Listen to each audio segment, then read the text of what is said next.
Hello everyone, कैसे हैं आप सब। आई होप सब अच्छे हैं। Welcome back to the leader series of G star education. आज हम स्टार्ट कर रहे हैं बेटा हमारा नया topic menstrual cycle.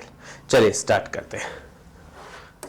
Menstrual cycle सबसे पहले बात करें तो होती क्या चीज है। हमारी एनसीईआरटी इसको कहती है reproductive cycle of females of primates. Primates में जैसे कि मंकीज है, एप्स है, ह्यूमन बींग्स है, उनकी जो रिप्रोडक्टिव साइकिल है उसे ही मेंस्ट्रुअल साइकिल बोला गया है। ठीक है, तो ये डेफिनेशन लिख लीजिए ताकि आपको याद रहे। ठीक है, the reproductive cycle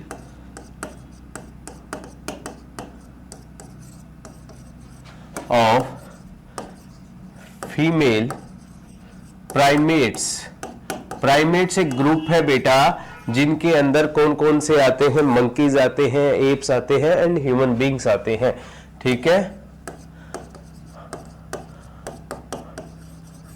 monkeys, apps and human being.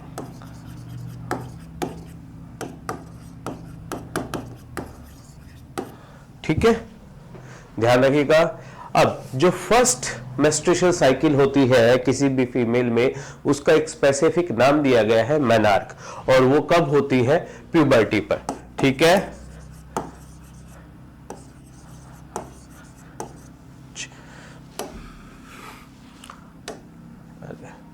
एक सेकेंड। फर्स्ट मेंस्ट्रुअल साइकिल और कब होती है, एट द प्यूबर्टी, यानी कि जब गर्ल जो है वो प्यूबर्टी की एज पर आती है, अराउंड 11 to 14 ईयर के अराउंड ये एज होती है। ठीक है बेटा, और अब मैं बात करता हूं ये एवरेज टाइम क्या होता है इसका। Average time of this cycle,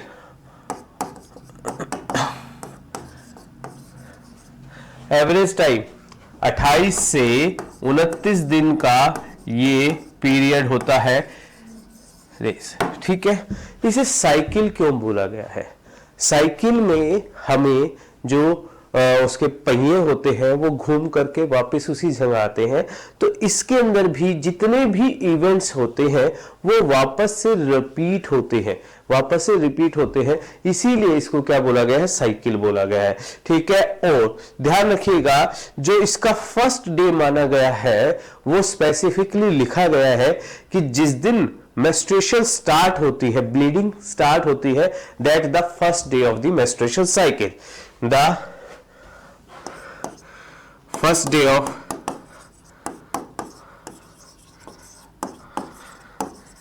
menstrual cycle is the first day of bleeding. Menstrual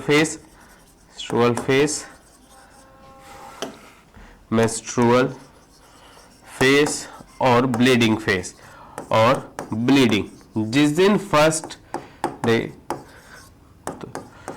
day उसे माना जाता है। ठीक है, समझ में आ गई है, इसमें कोई डाउट बच्चों को। ठीक है, द इवेंट ऑफ, आपकी एनसीईआरटी की लाइन है बेटा, the cycle of events starts from one menstruation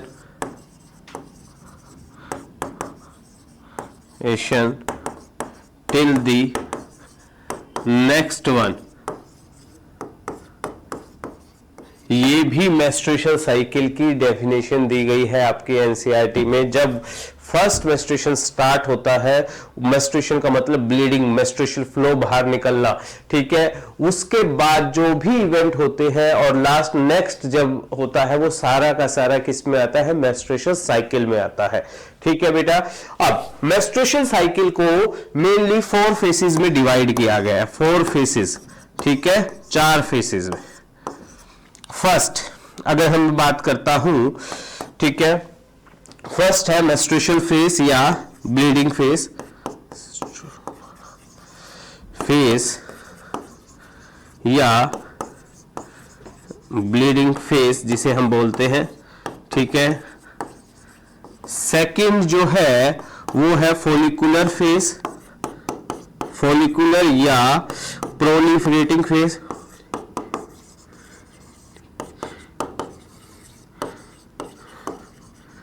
ठीक है। थर्ड ओव्यूलेटरी फेस, और लास्ट वन इज ल्यूटियल या सिक्रेटरी फेस। ये 4 फेसेस में किसको डिवाइड किया गया है? मेंस्ट्रुएशन साइकिल को। अब इन फेसेस को हम थोड़ा सा डिटेल में पढ़ेंगे। आपके एनसीईआरटी का डायग्राम देख लीजिए एक बार। एनसीईआरटी में ये चारों फेसेस दिए गए हैं, ठीक है। यहां पर starting from the menstruation, menstruation जो है अराउंड 1 to 5 डेज के बीच में रह रहा है, ठीक है। फर्स्ट डे से लेकर के 5th डे के बीच में। उसके बाद फॉलिकुलर फेस या प्रोलिफरेटिव फेस जो है वो कहां से 5th से लेकर के 14 डे के अराउंड, 14 डे के ऊपर जो दिखा रखा है वो ओवुलेशन दिखा रखा है, और उसके बाद उस ल्यूटियल फेस या सेक्रेटरी फेस दिखा रखा है। ये सारे इवेंट्स हो रहे हैं बेटा। इवेंट्स कहां कहां? एक तो पिट्यूटरी ग्लैंड में, पिट्यूटरी ग्लैंड के हार्मोन्स में इवेंट हो रहे हैं, कभी वो बढ़ रहे हैं कभी वो घट रहे हैं, ठीक है। ओवरीज के अंदर जो फॉलिकल बन रहा है वो कभी घट रहा है, बन रहा है, फिर डीजनरेट हो रहा है, ठीक है। ये इवेंट्स हो रहा है। साथ ही साथ ओवरीज के अंदर से जो हार्मोन निकल रहे हैं उनका इवेंट्स दिखाया गया है, और साथ ही साथ यूट्रस की जो एंडोमेट्रियम वॉल है उसका इवेंट दिखाया गया है, उनके अंदर चेंजेस। ये सारे चेंजेस जो है आपस में कोरिलेट करते हैं और यही फॉर्म करते हैं मेंस्ट्रुएशन साइकिल, ठीक है। चलिए अब हम बात करें, चलिए बात करते हैं सबसे पहले मेंस्ट्रुएशन फेज। मेंस्ट्रुएशन फेज के अंदर अगर मैं बात करूं तो इसका टाइम पीरियड, ये कितने दिनों का होता है, ठीक है।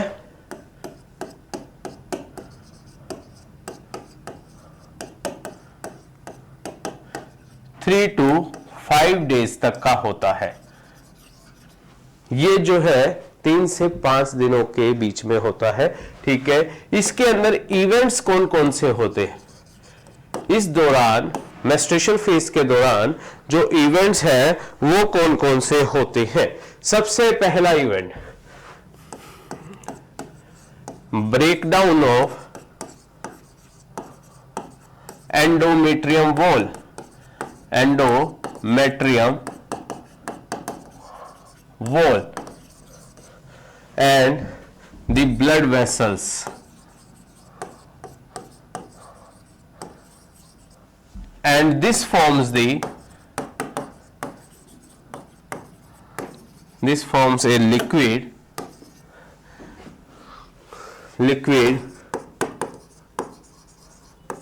which comes out through vagina.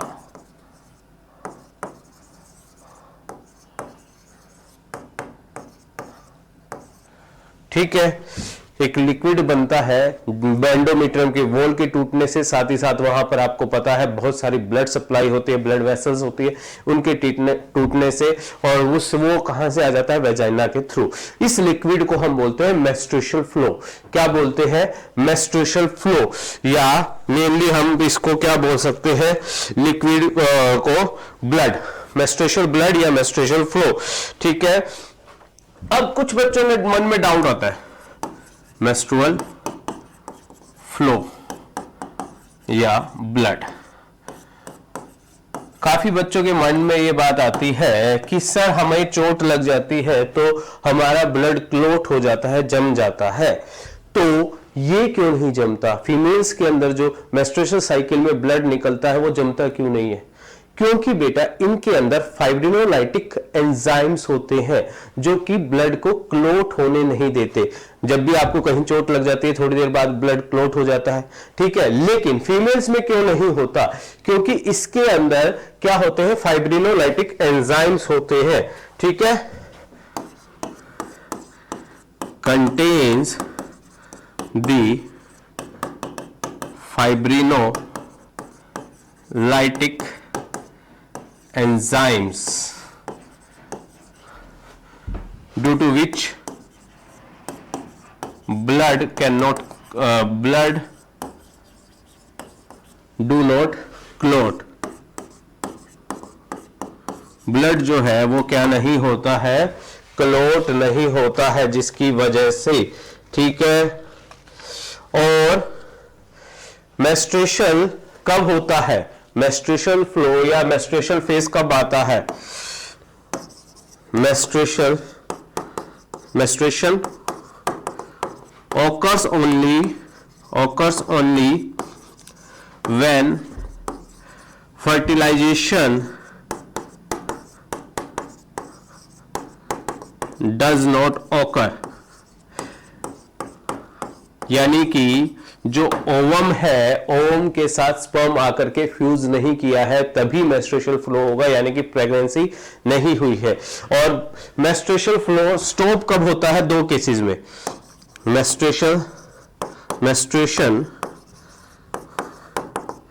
Menstruation जो है वो डिले या स्टॉप, डिले वो और स्टॉप, वो दो केसेस में हो सकता है। प्रेगनेंसी में,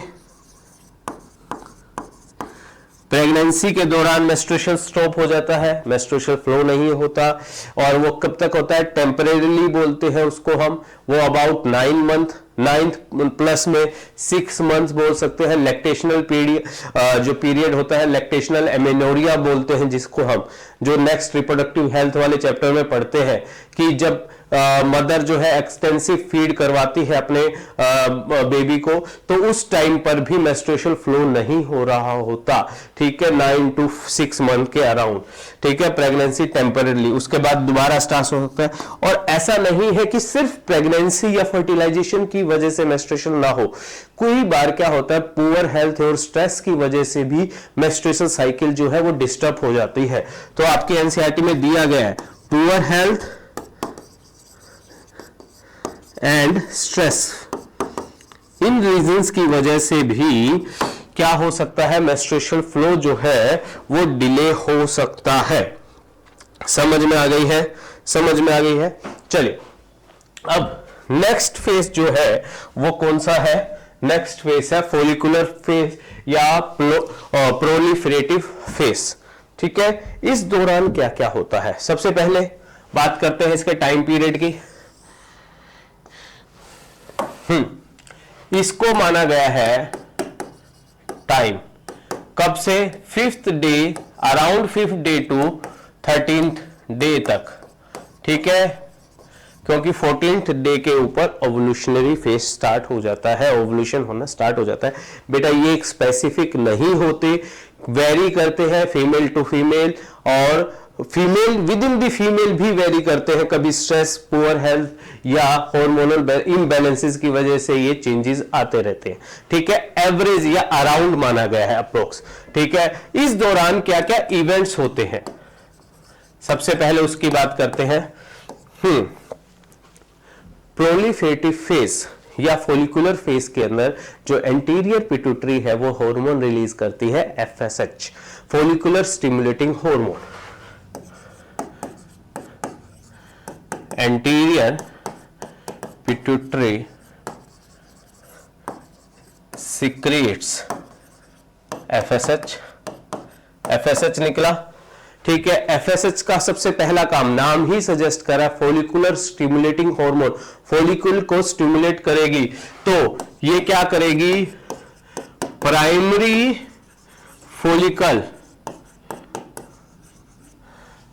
फॉलिकल को डेवलप करेगी, प्राइमरी फॉलिकल डेवलप्स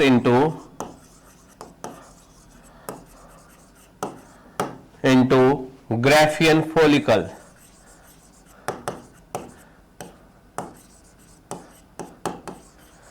ठीक है। धीरे धीरे जो हमने oogenesis में पढ़ा था, लास्ट हमने जो oogenesis में पढ़ा था कि प्राइमरी फॉलिकल जो है वो ग्राफियन फॉलिकल बनता है और प्राइमरी oocytes जो है वो सेकेंडरी oocyte में डेवलप होता है। ठीक है, वो किसकी वजह से? ये इन हॉर्मोन्स की वजह से। Primary oocytes develop into secondary oocyte। ठीक है, ये चीज हमने पढ़ी थी। साथ ही साथ एक चीज मैंने आपको बताई थी, वहां पर मैंने कहा था कि काम आएगी मेंस्ट्रुएशनल साइकिल के अंदर, कि जब प्राइमरी फॉलिकल से ग्राफियन फॉलिकल बनता है तो ड्यूरिंग द टर्शरी फॉलिकल एक दो थीका बनती है, थीका एक्सटर्ना और थीका इंटरना। थीका इंटरना से मैंने एक पॉइंट आपको बताया था कि थीका इंटरना जो है वो एस्ट्रोजन हार्मोन्स को रिलीज करने का काम करती है। कौन सा हार्मोन?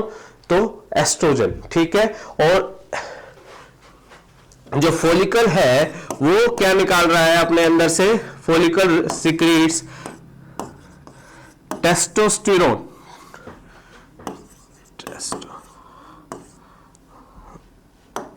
सॉरी एस्ट्रोजन, टेस्टोस्टेरोन नहीं, एस्ट्रोजन, एस्ट्रोजन बोलते हैं बेटा इसको, सीक्रेट्स एस्ट्रोजन। और एस्ट्रोजन के कई काम होते हैं बेटा। एस्ट्रोजन क्या करता है? एक तो यूट्रस की वॉल को क्या करता है? प्रोलिफरेट करता है, यूट्रस की वॉल को थिकनिंग देने का काम करता है। ठीक है, estrogen helps in proliferating the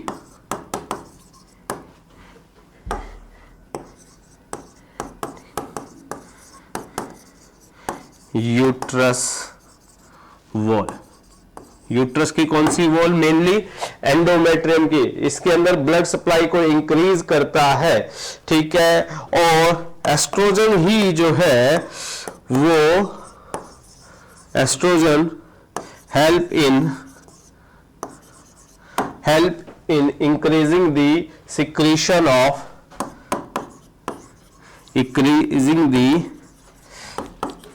secretion of more LH and FSH।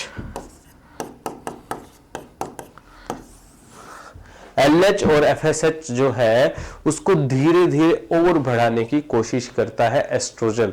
ठीक है, और लास्ट में अराउंड 12 to 13 डेज में जो है वो LH और FSH जो है वो मैक्सिमम पीक पर आ जाते हैं, मैक्सिमम पीक पर। ठीक है, लेकिन एक चीज आपने नोट की हो, देखिएगा डायग्राम में आपको दिखाता हूं जो एनसीईआरटी में दिया गया है। देखिए यहां पर अराउंड 14 और 15 डेज के बीच में ये जो पीक है LH एंड FSH की कितनी हाई चली गई। इस LH की जो पीक है as comparison to the FSH ज्यादा है। क्यों है? इसका एक रीजन है बेटा, क्योंकि जो ये ग्राफियन फॉलिकल बना है हमारा मैच्योर फॉलिकल, ग्राफियन फॉलिकल, ये अपने अंदर से इनहिबिन नाम का हार्मोन भी सिक्रेट करता है। इनहिबिन जो है वो FSH को सप्रेस कर देता है, कम कर देता है, इसीलिए FSH इतना ज्यादा नहीं बढ़ पाता जितना कि LH हार्मोन इंक्रीज हो जाता है। और LH हार्मोन जो है वो इतनी पीक पर पहुंच जाता है, इसका स्पेसिफिक नाम दिया गया है LH सर्ज। ठीक है, LH सर्ज। ठीक है, चलिए एक बार इसको आगे पढ़ते हैं। ये चीज समझ में आ गई है, ये चीज समझ में आ गई है। अब ध्यान दीजिएगा,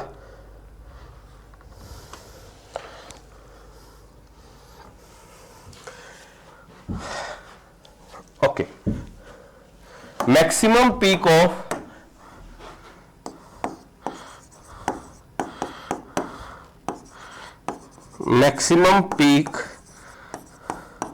of LH and FSH attains at the in the last days of this phase of this phase, इस फेज के आखिरी दिनों में ये जो है वो मैक्सिमम पीक अटेंड कर लेते हैं, ठीक है। और इसके बाद शुरू होते हैं हमारा नेक्स्ट फेज जो है ओव्यूलेटरी फेज, ओव्यूलेशनल फेज या ओव्यूलेटरी फेज। इस फेज में LH surge, maximum peak of maximum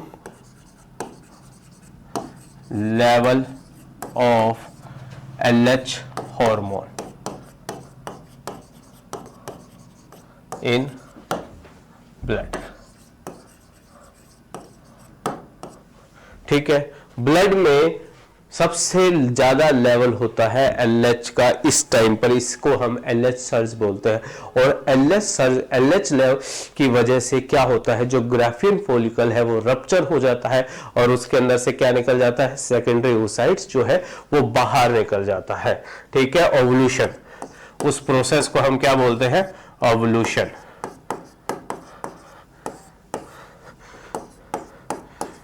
release out of ovum या सेकेंडरी, एग्जैक्टली तो सेकेंडरी oocyte है, हमने पढ़ाया था इस चीज को, फ्रॉम द ग्राफियन फॉलिकल, ठीक है। Due to the action of, लिख लीजिए, due to the action of LH hormone.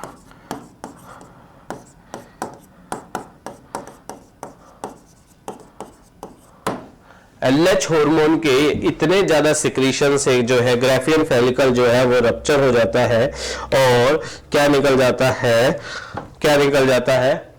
Secondary oocyte या ओवम बाहर निकल जाता है, जिसे कहां पर कैप्चर कर लिया जाता है, इनफंडिबुलम्स के अंदर जो फिम्ब्रियाई है वो कैप्चर कर लेता है, ठीक है। बाकी जो बच जाता है वो क्या कहलाता है, ग्राफियन फॉलिकल का जो भाग बच जाता है उसे कॉर्पस लुटिकम बोलते हैं। और इस फेज के बाद ये कौन से दिन होता है, अराउंड 14th डे, या हम लिख सकते हैं mid of the menstrual cycle,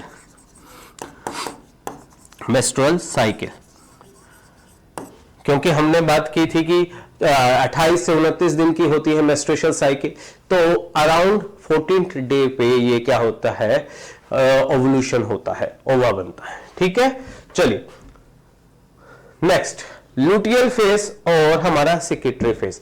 luteal phase या सिक्रीशन फेज, ठीक है, इसका टाइम पीरियड क्या लिखेंगे हम, टाइम पीरियड आफ्टर ओवुलेशन है, तो कब से कब, 15th डे टू 28th या 29th डे, ये अराउंड है बेटा, ठीक है। अब इस फेज में क्या होता है, इवेंट्स क्या क्या है, ये बड़ा फेज है बेटा, थोड़ा सा ध्यान रखिएगा। इवेंट्स, इसको मार्क किया गया है कॉर्पस लुटिकम से, जब कॉर्पस लुटिकम मिलता है तो इसका मतलब लुटियल फेज स्टार्ट है, ठीक है, मार्किंग है। कॉर्पस लुटिकम क्या होता है, लिख लीजिएगा,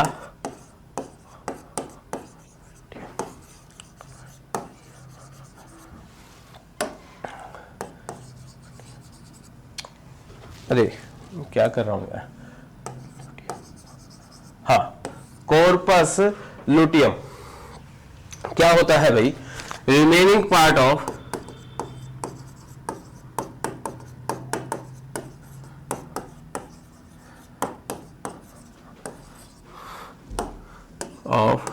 Graafian follicle after releasing the ova. ओवा निकलने के बाद या सेकेंडरी oocyte निकलने के बाद जो बच जाता है वो कैसा होता है, कॉर्पस लुटियम कहलाता है। कॉर्पस लुटियम जो है वो येलो कलर का होता है, yellow colour, yellow colour due to, एक पिगमेंट का नाम है, due to corpus lutein. Corpus lutein एक कैरोटिड पिगमेंट है जिसकी वजह से जो येलो कलर का होता है कैरोटिड पिगमेंट, जिसकी वजह से कॉर्पस ल्यूटियम जो है हमें किस कलर का दिखाई देता है, येलो कलर का दिखाई देता है। और कॉर्पस ल्यूटियम जो है वो क्या करता है, एक हार्मोन सिक्रीट करता है, सिक्रीट्स ए हार्मोन कॉल्ड प्रोजेस्टेरोन। प्रोजेस्टेरोन ये हार्मोन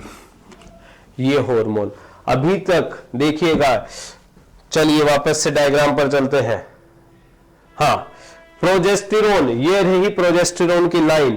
प्रोजेस्टेरोन अभी तक बिल्कुल शांत था, देखिए नीचे की नीचे बिल्कुल आराम से चल रहा था, लेकिन जैसे ही कॉर्पस ल्यूटियम बना, भाई ये देखिए इसने कितनी पीक अटेंड कर ली है, क्योंकि कॉर्पस ल्यूटियम क्या रिलीज कर रहा है, प्रोजेस्टेरोन।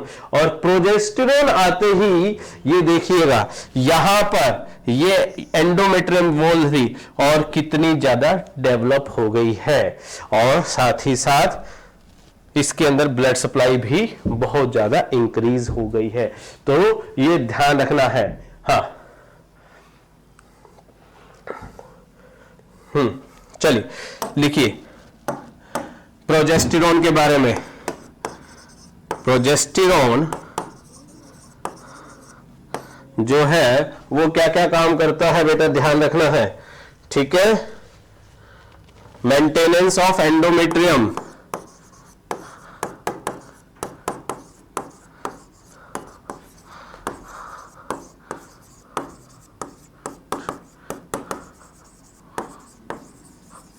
एंडोमेट्रियम वॉल की मेंटेनेंस, और ऐसी वॉल ही जो है इम्प्लांटेशन एंड प्रेगनेंसी के लिए क्या होती है, जरूरी होती है, necessary for the implantation and pregnancy. ठीक है, ध्यान रखेंगे इस बात को, एनसीईआरटी की लाइन है। इसके बाद साथ ही साथ एक चीज और, प्रोजेस्टेरोन का एक फंक्शन और है जो एनसीईआरटी में नहीं दे रखा, inhibit the secretion of FSH। FSH का सिक्रीशन इनहिबिट कर देता है। FSH का सिक्रीशन क्यों इनहिबिट कर देता है, क्योंकि ये तो प्रिपेयर कर रहा है प्रेगनेंसी के लिए कि फर्टिलाइजेशन होगी और जो जाइगोट है, एम्ब्रायो है, वो आकर के इम्प्लांट होगा और फिर बच्चा पैदा होगा। लेकिन FSH क्यों, FSH से क्या होता है, फॉलिकल स्टिमुलेट होता है, तो ये कहता है कि नहीं भाई तेरे अभी काम नहीं है, तू बैठ जा, अब तेरे को नया फॉलिकल डेवलप करने की जरूरत नहीं है, क्योंकि मैं अभी प्रिपेयर कर रहा हूं कि यहां पर इम्प्लांटेशन होगी और प्रेगनेंसी होगी।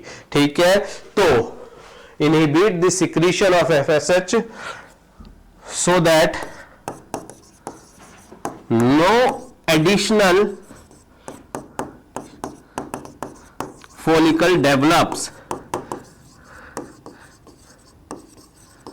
कोई दूसरा अदर फॉलिकल जो है वो डेवलप ना हो, वेस्ट ना हो, जरूरत नहीं है इसकी। ठीक है, समझ में आ गई है, कोई दिक्कत इसमें? ठीक है, चलिए अब मैं इसके अंदर बात करता हूं। अब दो केसेस हो सकते हैं ल्यूटियल फेसिस के अंदर। एक केसेस है कि फर्टिलाइजेशन हो गई है, जाइगोट बन गया है, एम्ब्रायो बन गया है, इम्प्लांटेशन होनी है, और दूसरा केस है कि फर्टिलाइजेशन नहीं हुई है। तो सबसे पहले मैं फर्स्ट केस की बात करता हूं। फर्स्ट केस, फर्टिलाइजेशन ओकर, इफ फर्टिलाइजेशन हो गई है और जो है जाइगोट एम्ब्रायो में बदल गया। ठीक है, corpus luteum regularly secretes the progesterone, क्योंकि अगर प्रोजेस्टेरोन हटा तो एंडोमेट्रियम की जो मेंटेनेंस है वो खत्म हो जाएगी और एंडोमेट्रियम धीरे धीरे ब्रेक डाउन होनी शुरू हो जाएगी। लेकिन इम्प्लांटेशन के लिए जो एम्ब्रायो है या बच्चे के डेवलपमेंट के लिए एंडोमेट्रियम का होना जरूरी है। ठीक है, तो कॉर्पस लुटिकम, कॉर्पस लुटियन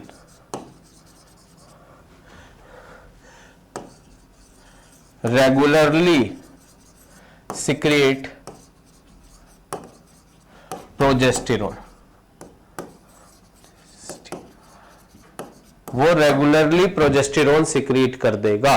और जैसे जैसे आफ्टर 4 मंथ 3 to 4 मंथ जो प्लेसेंटा है वो डेवलप होती है और प्लेसेंटा से भी हार्मोन निकलते हैं।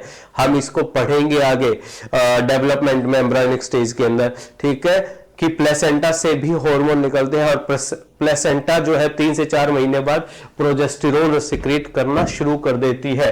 ठीक है, as placenta develops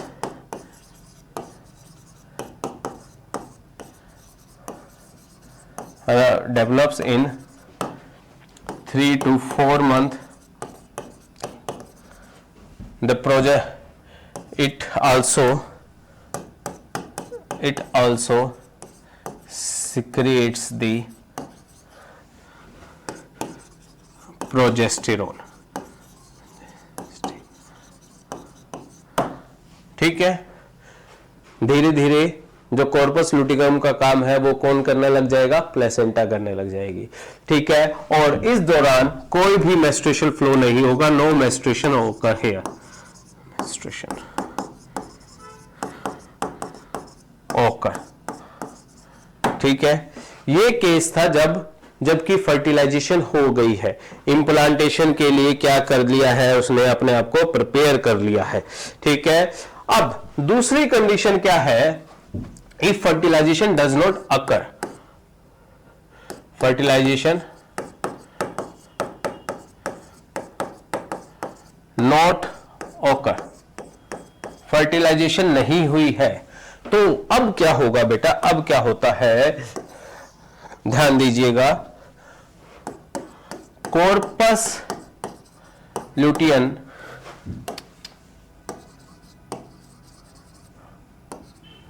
degenerates, corpus luteum जो है वो धीरे धीरे डीजेनरेट होना शुरू हो जाएगा और and form A white structure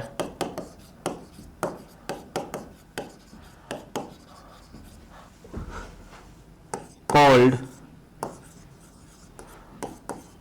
corpus albicans, corpus albicans. Corpus luteum किस कलर का था, येलो कलर का, लेकिन धीरे धीरे वो डीजेनरेट हो रहा है, तो डीजेनरेट होने से वो व्हाइट कलर की एक स्ट्रक्चर बना देता है, कॉर्पस एल्बिकन्स।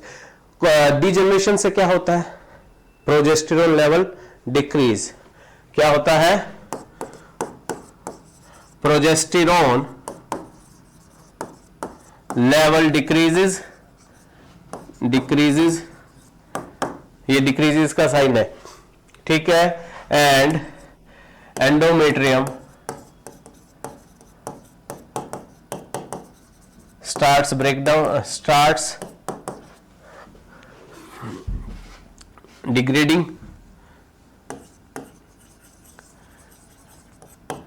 धीरे धीरे वो क्या होती है, एंडोमेट्रियम जो है वो धीरे धीरे क्या होना शुरू हो जाती है, डिग्रेड होना शुरू हो जाती है और फिर क्या होता है,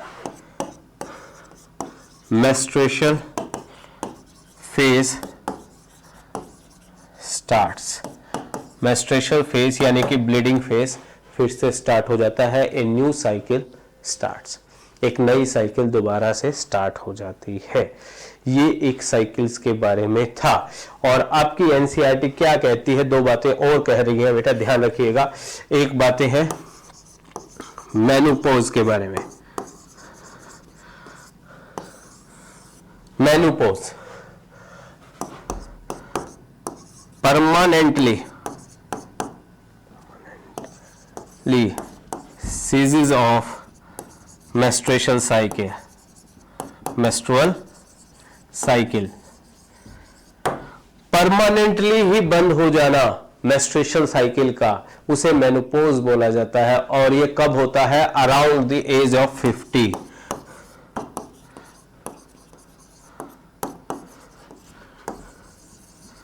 ऑफ 50 ईयर्स। ठीक है, वेरी करता है, ऐसा नहीं है कि सभी का 50 ईयर्स में ही होता है। किसी का 60-70 एज में, आप कई बार न्यूज़पेपर्स में या न्यूज़ सुनते हैं कि 65 साल की एज की जो फीमेल्स है वो माँ बनी है। तो और कुछ जो आजकल का रूटीन लाइफ है या आजकल का जो डेवलपिंग स्टेज है, इस दौरान जो स्ट्रेसफुल लाइफ के दौरान जो ये मेनोपॉज है वो 40 to 45 की एज के बीच में भी होने लग जाता है। ठीक है, तो ध्यान रखना है इस चीज का कि स्ट्रेस लेवल जो है वो कम ही रखना है। एक लाइन एनसीईआरटी की क्या है आपकी? साइक्लिक, क्या है? Cyclic menstruation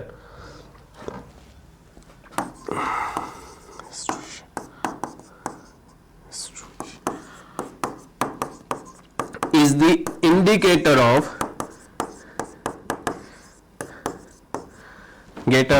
normal reproductive phase।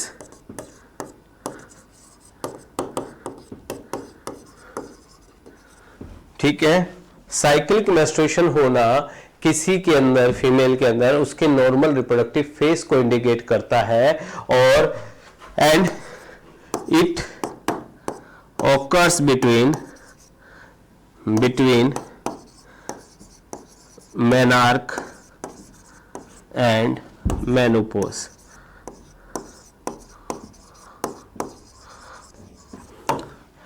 Menarche या मेनोपोज के बीच में लाई करता है।